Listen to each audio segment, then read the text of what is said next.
जमलेल्या माझ्या तमाम महाराष्ट्रप्रेमी बांधवांनो, भगिनींनो आणि मातांनो,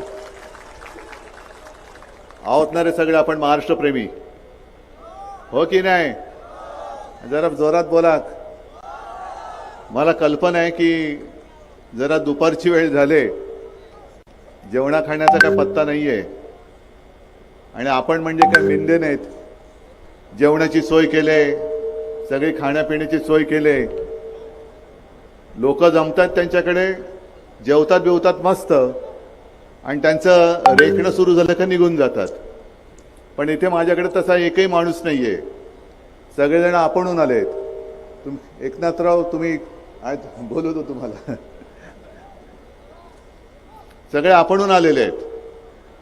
आणि ही जी काही कमाई आहे, ही कमाई मी माझी समजत नाही आणि नाहीच आहे. ही एवढी सगळी लोक केवळ आणि केवळ माझ्यासाठी येतात, ते उद्धव बाळासाहेब ठाकरे हे माझं नाव असल्यामुळे येत आहे. कारण मला जुन्या बाळासाहेबांच्या सभा आठवत आहेत. त्यावेळेला आपले रोहिदास इथले आमदार होते, त्यांच्या प्रचारासाठी शिवसेना प्रमुखांच्या सोबत मी त्याही सभा पाहिल्यात. जसं आत्ता तेजस बसलाय तसं त्यावेळेला मी खाली बसायचो आणि व्यासपीठावरही बसायचो आणि तो सगळा काळ माझ्या डोळ्यासमोरनं जातो. हा सगळा परिसर हा त्यांनी जिवंत केला. आणि आत्ता एकनाथराव तुम्ही जो उल्लेख केला केशवरावांचा, त्यांचं तर ऋणच आहे आपल्यावरती. एक लोकप्रतिनिधी कसा असावा, सत्ता असो वा नसो परवा नाही, पण मी स्वतः तेव्हा गॅलरीत बसून त्यांचं भाषण ऐकलेलं विधान भवनात. केशवराव उभे राहिले का टाचणी पडली तरी आवाज येईल एवढी शांतता असायची आणि एकच आवाज घुमायचा, तो केशवरावांचा होता. आता तशी परिस्थिती राहिली नाही. हा लोहा कंदार बाकीच्यांनी कसा नाचवून टाकलाय, नुसतं नावच नाही तर परिसराचा सुद्धा चिखल करून टाकलेला आहे. परिसराचा सुद्धा चिखल करून टाकलेला आहे. आणि या चिखलातून आता आपल्याला लोहा कंदारला बाहेर काढायचे. मी आल्यानंतर माझा कार्यकर्ता बघितला, त्याच्या हाताला काय झालं तुम्हाला माहिती आहे? काय झालं हाताला? गद्दारांनी बोटं कापली. मनात आणलं तर गद्दार जागेवर नाही ठेवणार, आत्ता मुळासकट उपटून टाकीन त्याला, मुळासकट उखडून टाकीन गद्दाराला. पण एकदा काय ते सगळ्यांनी ठरवलं पाहिजे. एक तर राज्यामध्ये कायदा आणि सुव्यवस्था खरंच नांदत असेल तर ज्यांनी हल्ला केला त्यांच्यावरती कारवाई झाली पाहिजे, आणि नसेल तर पोलीस बाजूला ठेवा, आम्ही बघतो कोण आमच्या अंगावर चालून येतो. पण हा आताताईपणा अजून तरी आम्ही केलेला नाहीये. याचा अर्थ आम्ही काही शंड आहोत अशातला भाग नाहीये. आम्ही केवळ जनतेमध्ये कुठेतरी अस्थिरता निर्माण होऊ नये म्हणून गप्प बसलोय. पण यापुढे माझ्या शिवसैनिकाच्या केसाला हात लागला तर तो हात जागेवर राहणार नाही, हे पोलिसांनी सुद्धा लक्षात ठेवावं. कारण शिवसेना प्रमुखांची जी शिकवण आहे की स्वतःहून कोणावरती वार करायचा नाही, पण जर कोणी वार करायला आला तर तो हात जागेवर ठेवायचा नाही, त्याला शिवसैनिक म्हणतात. आणि ही शिवसेनेची शिकवण, शिवसेना प्रमुखांची शिकवण घेऊन आम्ही पुढे निघालेलो आहोत. जे हे मिंदे आणि गद्दार आहेत, माझ्यावरती जे आरोप करतात की बाळासाहेबांचे विचार यांनी सोडले, विचार नाही सोडलेले, विचार हाच आहे, अजूनही तोच आहे माझा विचार. निवडणूक लढायची असेल, अरे लढायचं असेल तर मर्दासारखं लढा, नामर्दासारखं लढू नका. एक तर सगळे ईडी, इन्कम टॅक्स, सीबीआय, त्याच्यामध्ये नंतर पोलीस, यांना बरोबर घेऊन, म्हणजे आपली महाविकास आघाडी आहे, सोबत इकडे काँग्रेसचे झेंडे आहेत, राष्ट्रवादीचे झेंडे आहेत, सगळे आपले मित्र पक्ष आहेत. हे मित्र पक्ष आहेत आणि त्यांची जी युती आहे त्या युतीमध्ये कोण आहे? ईडी, इन्कम टॅक्स, सीबीआय, सगळ्यांची युती झाली. कसले मर्द तुम्ही? आमच्या शिवसैनिकांना छळायचं, त्यांच्यावरती केसेस टाकायच्या, माझ्या पदाधिकाऱ्यांना तडीपार करायचं. अरे या 20 तारखेला अख्खा महाराष्ट्र तुम्हाला तिघांनाही तडीपार करून टाकणार. महाराष्ट्रातून गेट आउट, चले जाओ.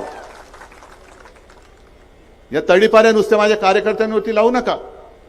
उद्याचं सरकार आहे आमचं असणार आहे, पोलीस यंत्रणा सुद्धा आमच्याकडेच असणार आहे. आणि जर मग ती यंत्रणा आम्ही तुमच्या मागे लावली तर सुरतेला सुद्धा तुम्हाला पलटा येणार नाही. एकदा जाऊन ढोकळा खाऊन आलेला आहात, यावेळेला पहिला सुरतेचा काय सगळेच रस्ते बंद करून टाकीन तुमचे मी. आम्ही दया दाखवली याचा अर्थ आम्ही काही नामर्द आहोत अशातला भाग नाही. निवडणूक एक तर लढायची, मी म्हटलं तसं मर्दासारखं मैदानात या, पण सगळी यंत्रणा वापरायची. आता सुद्धा मला एकनाथ पवारांनी चिठ्ठी दिली की एकनाथ पवार नावाचा आणखीन एक डमी माणूस निर्माण केलेला आहे. अहो यांचं सगळंच डमी आहे. शिवसेना सुद्धा चोरली. मला वाटत होतं की माझ्या पक्षाचं नाव चोरलं, माझ्या वडिलांचा फोटो चोरला, निशाणी चोरली, पण एकनाथ पवार नाव सुद्धा चोरलं.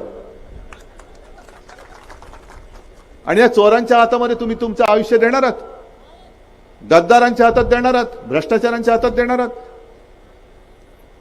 आज इथले खासदार मला आता तेच सांगत होते की साहेब लातूरमध्ये शिवसैनिकांनी खूप मेहनत केली, नांदेडमध्ये सुद्धा केली. मला आज वसंतरावांची सुद्धा आठवण येते, कारण वसंतरावांची आणि माझी भेट तशी जास्त काळ अशी नव्हती झाली. मी इथे आलो होतो हिंगोलीमध्ये, तेव्हा वसंतरावांनी मला विचारलं सभा मिळेल का. म्हटलं सभा देणं कठीण आहे, आपण पाहिजे तर प्रेस कॉन्फरन्स घेऊ. मला म्हणाले काय हरकत नाही. आले, प्रेस कॉन्फरन्स घेतली. मी म्हटलं काय वसंतराव कसं, ते नाही साहेब 100% सीट येणार. आणि खरंच सीट आली. दुर्दैव आपलं असं की आपल्यातनं ते गेले, पण त्यांचा आता वारसदार आपल्याला निवडून द्यायचा आहे, नक्कीच द्यायचा आहे. पलीकडच्या मतदारसंघात असलो तरी मी सांगतोय, कारण ह्यालाच तर आघाडी म्हणतात, आघाडीचा धर्म म्हणतात तो हाच आहे. जसं आम्ही लातूरमध्ये काँग्रेसचं काम केलं, नांदेडमध्ये केलं, तसं आता काँग्रेस आणि राष्ट्रवादीने सुद्धा जिथे जिथे मशाल आहे तिथे माझे मशालीचे उमेदवार तुम्ही निवडून द्या, आम्ही तुमचे आणून देतो. कारण तुझं माझं जर का खेचाखिची करत बसलो तर पुन्हा हे नतद्रष्टा आपल्या डोक्यावरती बसतील. आणि मग हे पुन्हा एकदा बसले का महाराष्ट्र संपूर्णपणे वाट लागणार. जी परिस्थिती आज एकनाथराव तुम्ही सांगितले की लोहा कंदारमध्ये अजूनही रस्ते नाहीत, पाणी नाही. पाणी नाहीच आहे, पण नुसतं चिखलीकर आहे, नुसतं चिखल होतोय, बिन पाण्याचा चिखल.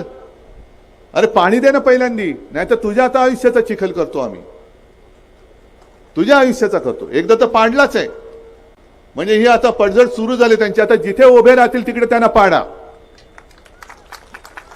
लोकसभेला उभे राहिले पाडलेत, विधानसभेला राहिलेत पाडा, ग्रामपंचायतीला उभे राहिले पाडा, सोसायटीच्या उमेदवारी. आता कारण काय, एकदा ती खास सुटली ना खुर्चीची, की खुर्ची नसली की खास सुटते. कुठली तरी खुर्ची पाहिजे, हे बस झालं. आता आज ज्या विश्वासाने आजपर्यंत तुम्हाला या माता भगिनीने आणि सगळ्यांनी नेतृत्व दिलं, शिवसेनेकडे सुद्धा आले होते. मला म्हणाले साहेब बघा मी जिथे जातो तिकडे निष्ठेने राहतो. म्हटलं ते बरोबर आहे, किती काळ राहता, म्हणजे जिथे राहता तिकडे निष्ठेने, पण काळ किती. नाही आता मरेपर्यंत मी शिवसेनेत. मला कळलं नाही कधी गेले म्हणजे शिवसेनेतून. ही अशी माणसं आपलं आयुष्य नासवत आहेत आणि आपण पुन्हा पुन्हा ते मतं मागतायत आणि आपण त्यांना देतोय. हे आता तुम्ही तरी थांबवलं पाहिजे. झालं आता जेमतेम काही दिवस राहिलेले आहेत. आता मोदी आणि अमित शहा पण यायला लागलेले आहेत. त्यांना आता आठवलं की महाराष्ट्र नावाचं एक राज्य आहे आणि तिकडे निवडणूक होत असते, मतही तिथे सुद्धा लोकांना आहेत, हे आता त्यांना आठवलं. नाहीतर महाराष्ट्र हे राज्य आहे आणि ते महाराष्ट्र लुटण्यासाठी आहे असं मोदी शहाना वाटत होतं. लुटा, सगळं लुटा, अरे क्या करना है, क्या चाहिए, अमुक अमुक क्या चाहिए, एयरबस जाओ महाराष्ट्र में लेके आओ. सगळे महाराष्ट्राचे उद्योग तुम्ही लुटून गुजरातला नेतात आणि आता निर्लज्जपणाने महाराष्ट्राची मतं मागतात तुम्ही. तुम्हाला काय वाटतं तुम्ही काही केलं तरी चालेल आणि महाराष्ट्र आपला केविलवाणा तुम्हाला मत देईल. ही लढाई आहे, ती लढाई केवळ उद्धव ठाकरेची नाही, शिवसेनेची नाही आहे. सत्ता पाहिजे आपल्याला, सरकार आणायचं आपल्याला, पण सरकार केवळ माझ्यासाठी नाही आणायचं, सरकार केवळ पवार साहेब किंवा राहुल गांधींसाठी नाही आणायचं. हे सरकार हे तुमच्यासाठी आणायचं आहे, हे तुमच्यासाठी आणायचं. म्हणून मी जे काय बोललो ना, माझ्या भाषणाची सुरुवात महाराष्ट्र प्रेमी ते एवढ्यासाठी बोललो की ते महाराष्ट्र द्रोही आहेत, महाराष्ट्राचे लुटारू आहेत. काय आता नारा दिलाय, बटेंगे तो कटेंगे. कोण कापणार आहेत? आहे इकडे कोण कापणारे? कापणारे तुमच्यामध्ये बसलेत, ज्याने माझ्या कार्यकर्त्याची बोटं कापलेत. तुम्हाला आता राजकारणामध्ये आम्ही कापणार आहोत. जा बटेंगे तो कटेंगे ना. मोदी आले ना, आले तर माझा कुठे कार्यकर्ता त्याला घेऊन जा आणि सांगा की हे बटेंगे तो कटेंगे. कोण आहे हा? काय त्याचा गुन्हा? शिवसेनेचं काम करतोय.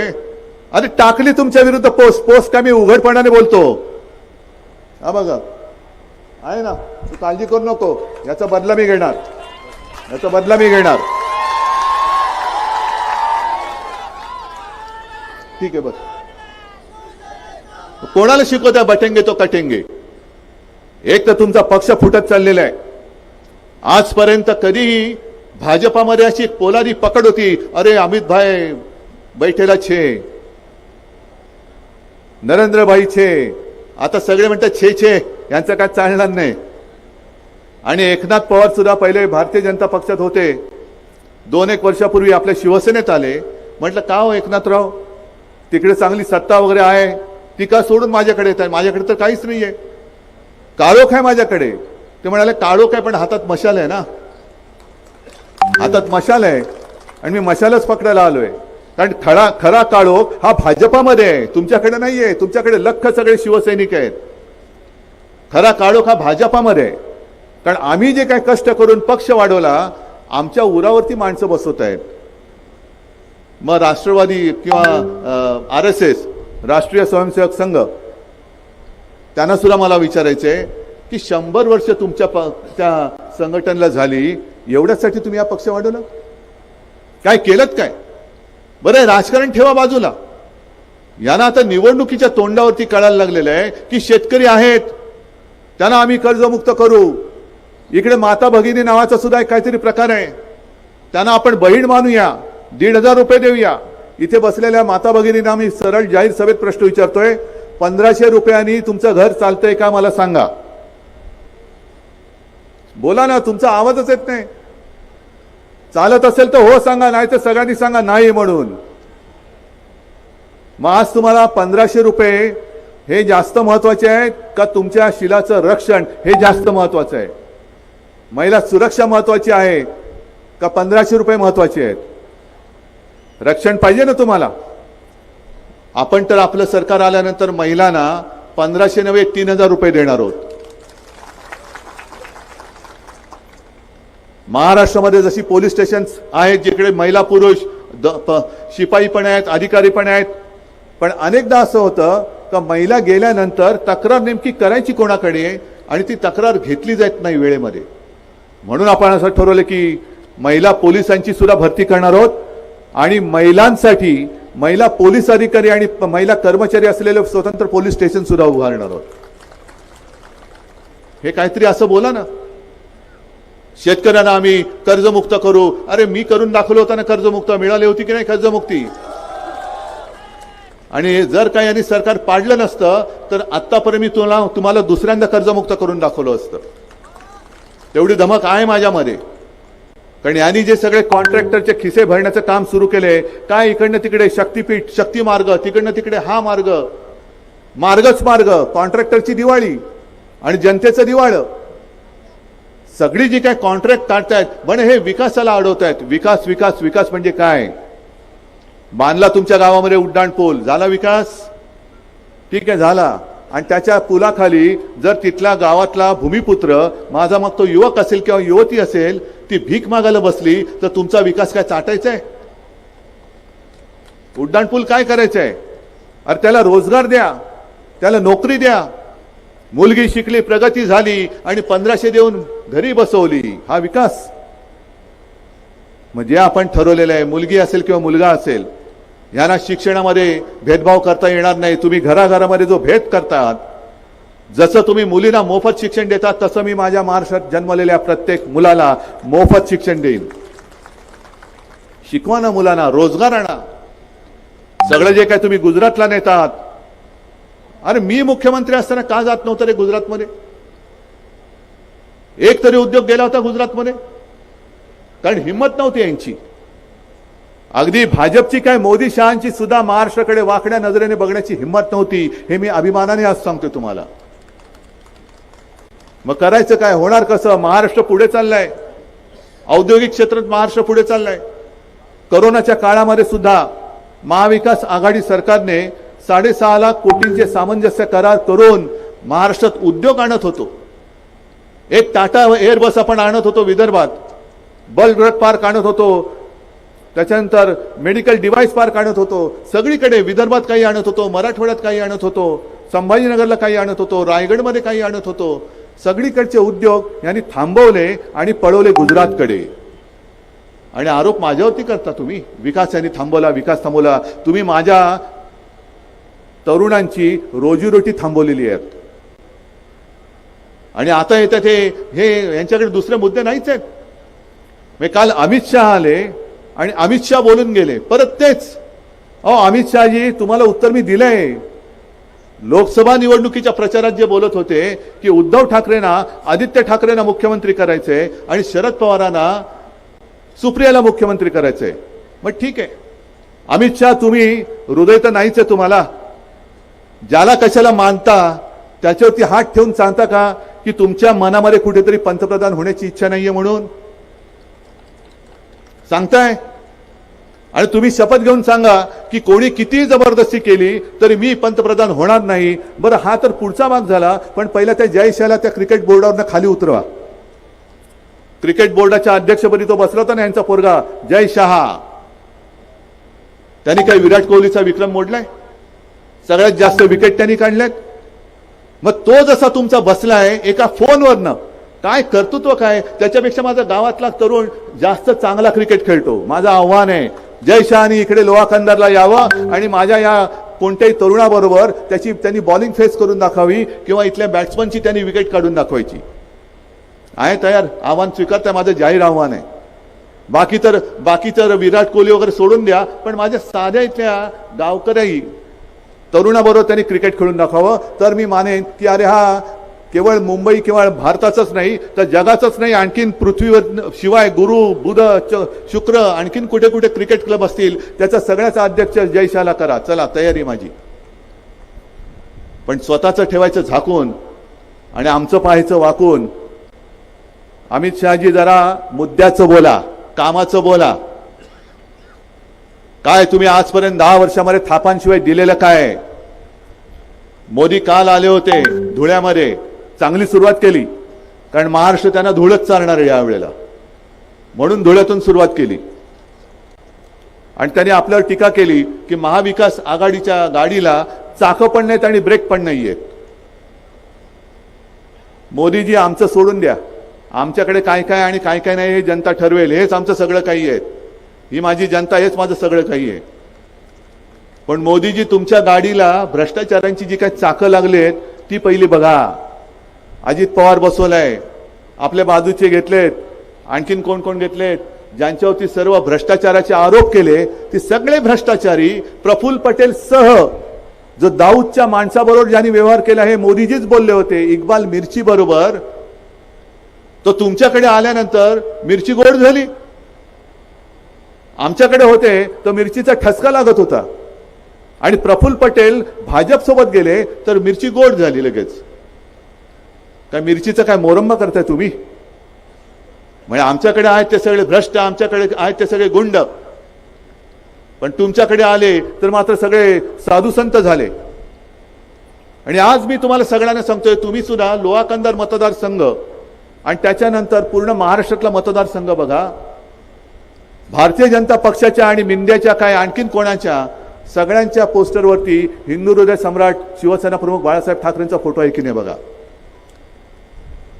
म्हणजे एक वेळ भाजपच्या पोस्टरवरती मोदींचा फोटो नसेल, अमित शहांचा तर असणंच शक्य नाही, पण बाळासाहेबांचा फोटो आहे. कारण महाराष्ट्रामध्ये आता मोदी गॅरंटी चालत नाही, नासकी सडकी गळकी पडकी गॅरंटी चालत नाही. इकडे चालते ती फक्त बाळासाहेबांची ठाकरे गॅरंटी चालते. हे भाजपचं सुद्धा आता लक्षात आलेलं आहे आणि तीच गॅरंटी घेऊन मी आलेलो आहे. मी जी काय वचनं इकडे हा खिशामध्ये वचननामाच घेऊन फिरतोय, हा एवढाच आहे, बाकी सविस्तर तर मोठा आहेच, पण याच्यामध्ये ही सगळी वचनं आहेत. हे उघडल्यानंतर तुम्हाला कळेल महिलांना काय देणार आहोत हे मोजक्या शब्दात आहे, पण पाठीकडे तो QR कोड आहे, तो स्कॅन केल्यानंतर सविस्तर वचननामा येतो. महागाई जी वाढते त्या महागाईवरती इलाज म्हणून शेतकऱ्याचं माझं 1 रुपयाचं सुद्धा नुकसान होऊ न देता 5 जीवनावश्यक वस्तूंचे भाव आपण पुढील 5 वर्ष आपण स्थिर ठेवून दाखवणार म्हणजे दाखवणार. मुलींप्रमाणे मुलांना मोफत शिक्षण देणार. अन्न सुरक्षा ज्यांचं जे काय चाललंय आनंदाचा शिधा, किती जणांना आनंदाचा शिधा मिळालाय? कोणालाच नाही मिळालाय. आणि किती जणांच्या आनंदाच्या शिध्यामध्ये उंदराच्या लेंड्या होत्या? तुमच्या होत्या ना? होतं ना? बघा प्रेसवाल्यांनी ते घ्या, नाही तर सगळ्यांना वाटेल मी खोटं बोलतोय. मग तो आनंदाचा शिधा ज्याच्यात उंदराच्या लेंड्या सापडल्या, खूप आनंद झाला ना तुम्हाला? अरे काय म्हणा, शिधा दिला, आनंदी आनंद चहूकडे, उंदराच्या लेंड्या तांदळामध्ये. हे असे सडके कुसके विचार असलेली माणसं हे आपल्याला सत्ताधारी म्हणून आता परवडणार नाहीये. म्हणून या सगळ्या गोष्टी जर महाराष्ट्राला मंजूर असतील तर आणि तरच महाविकास आघाडीचं सरकार तुम्हाला आणायचंय. मंजूर आहे? शेतकऱ्यांना पुन्हा एकदा कर्जमुक्ती हवी की नकोय? हमी भाव तुम्हाला हवाय की नकोय? महिलांना सुरक्षा आणि 3000 रुपये हवेत की नकोय? तुमच्या मुलांना मुलींप्रमाणे फुकट शिक्षण हवंय की नको? त्याच्यानंतर रोजगार हवाय की नको? मग आणखीन काय? जे गाडगे बाबांनी सांगितलं ते हेच तर सांगितलं. जो भुकेला असेल त्याला अन्न, तहानला असेल त्याला पाणी, ज्याच्याकडे वस्त्र नाही त्याला कपडे, ज्याच्याकडे घर नाही त्याला घर, ज्याच्याकडे रोजगार नाही त्याला रोजगार.